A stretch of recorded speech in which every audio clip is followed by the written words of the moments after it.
So, Mark, where do we stand on Spurs' top four chances? Well, look, they've got a massive game on Saturday, haven't they, at Man United? That's a big game for both. It's a huge. I think if there's a losing that game, they can forget about it. But I think Arsenal right now are obviously in pole position. They've got fourth place. They've got games in hand. But I just think Tottenham are too inconsistent. With they won at Man City, then they lost at Burnley and lost at Middlesbrough. So how can we say with any conviction that they will, string a run of results together and get back in the top four? I just don't see it. They've got, in Harry Kane and Son, they've got a fantastic strike duo, but I just don't see them being consistent enough. So I think the game at Old Trafford will probably show us that, United and Spurs, two very inconsistent, hard to predict teams. It could go either way, but Tottenham is still there with a chance, but I think Arsenal have to be the favourites now. How would you make them consistent, Stevie? Wow, what a question that is. How do you turn a fiver into a £10 note? I mean, the reason that they're inconsistent is because of the players they have. The difference between the top sides and the also-rans is that the also-rans have got good players but can't produce 8 out of 10 every time they step on the field. That's what turns decent teams into great teams. Right. And to turn your team into one of the best teams, right now, if you're Spurs, you have to change the personnel. Because they've had long enough under this manager and other managers to try and get some sort of consistency. I mean, a great example is a guy like Ben Davies.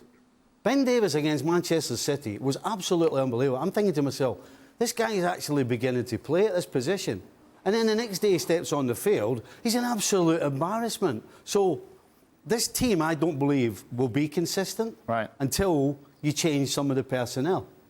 Nothing to do with Conte, then?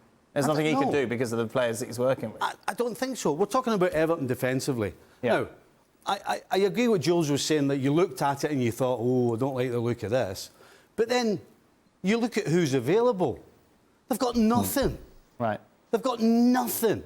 You've got Seamus Coleman, who unfortunately can't get around, and so ends up getting stuck between going forward and defending and ends up doing nothing. You got Keane, who's just not there.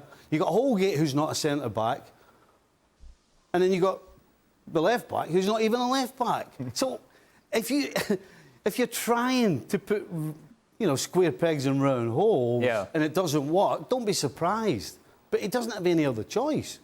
Meanwhile, for Conte and Spurs, Mark, is he going to be there next season? What is it dependent on factors? If he gets some money in the transfer window, if they finish in Europe, where do we go from here?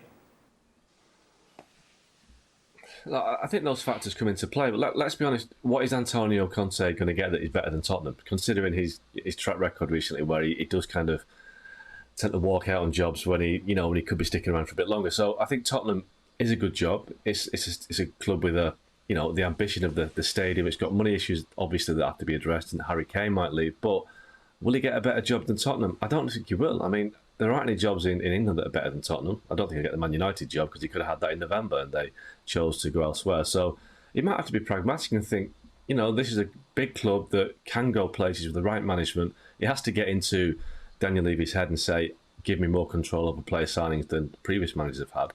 But I do think that if he sits down and thinks about it, managing Tottenham is not that bad a job at the end of the day. I think he might actually be better staying where he is and trying to turn Tottenham into a team that can challenge properly for the top four again, because they have been a bit hit and miss for the last 2 years. But, I think ultimately, if you ask me now, I think he'll stay.